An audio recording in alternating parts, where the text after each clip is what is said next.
Get the view from Labour. Should we standing by for us the shadow levelling up Secretary Lisa Nandy is with us. Hello to you, Ms Nandy. Thanks for joining us on the programme this morning. Criticism from the Germans saying that, we bullied our way in there, we didn't ask for permission, we took our diplomats out and it impacted on other nations getting their civilians out. Tosh says the Foreign Secretary this morning.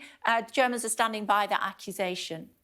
Well, I think the Foreign Secretary is right to say that we had to act as quickly as possible to get our diplomats out.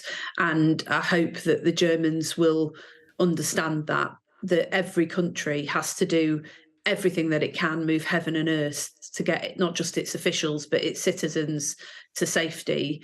The key here is to learn the lessons from the Afghanistan evacuation and to make sure that not only are we partnering with other countries and moving very swiftly, but we're also coordinating across government departments here in the UK to make sure that the left hand knows what the right hand is doing.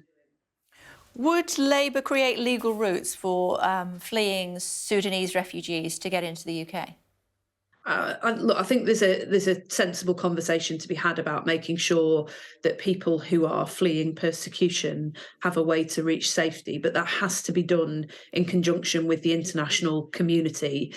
And if I were in James Cleverly's position right now, what I would be focusing on is firstly the evacuation, and secondly about making sure that those neighbouring countries have the support that they need to deal with what is likely to be a very, very high influx of people fleeing the situation in Sudan. Those countries are likely to become very strained very, very quickly. We've got to make sure that the international community works together to put together a response that will at some point include, of course, all countries considering what we can do in order to help ease that burden. But right now, that's got to be the priority, because I suspect that the humanitarian situation will deteriorate otherwise very, very quickly.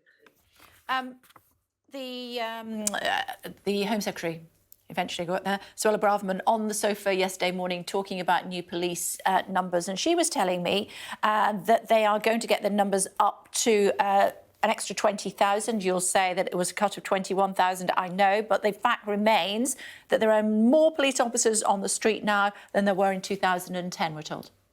Well, I mean, where are they? You walk down any street in Britain, I think people are really struggling with the fact that there isn't a high police presence on the street. We haven't just had cuts to the front line, we've had cuts to the back office as well, which has hindered the police's ability to respond.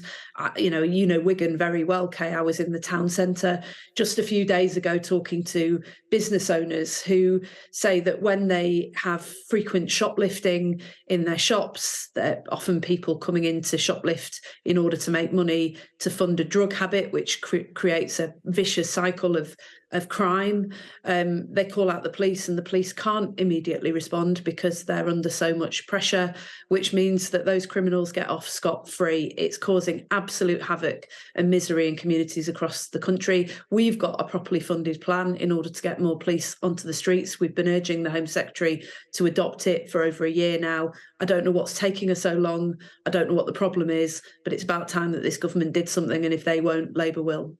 They have. They've increased the numbers by 20,951 since 2019, and there are 3,500 more police officers now than in 2010 when Labour lost power.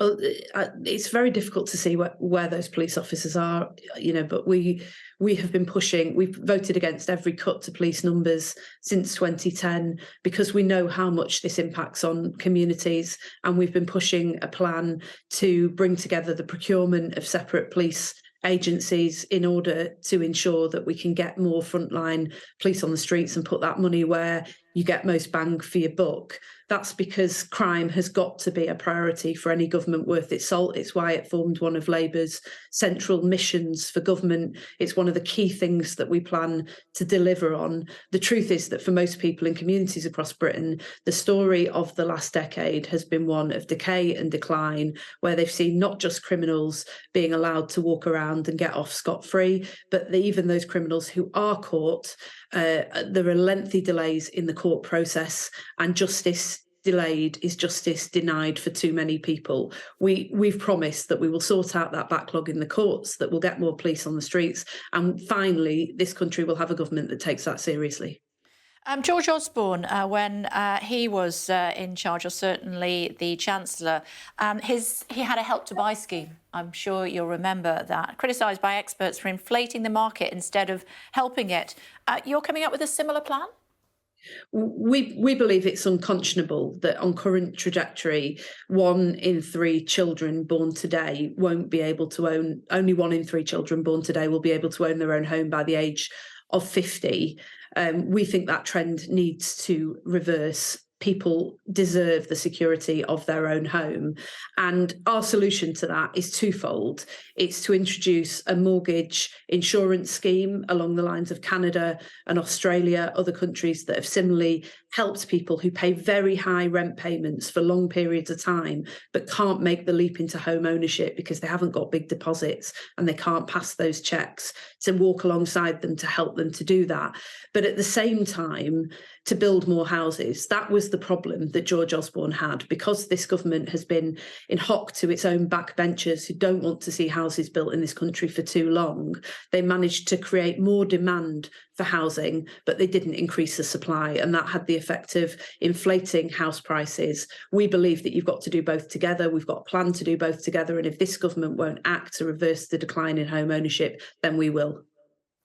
Just before I let you go, Angela Rayner, how worried should she be about her job? Suggestions I'm reading that she's going to be demoted in a reshuffle. Look, I think Angela Rayner is a phenomenal talent and a great asset to the Labour Party. And I can imagine right now she's doing exactly what she's been doing for the last few weeks, which is out campaigning in order to get rid of this Tory government and finally give the British people a government that it deserves. OK, so she should keep her job then, and she has your full support. It's not up to me to negotiate between Keir and Angela about which job title she wants to hold, but she's one of our greatest assets in the Labour Party. I enjoy working with her, and she is relentlessly focused on doing exactly what all of us ought to be doing right now, which is ensuring that the country has the choice of not just an opposition to this awful government, but a genuine alternative. OK, for now, thanks very much indeed. Thank you. Thank you.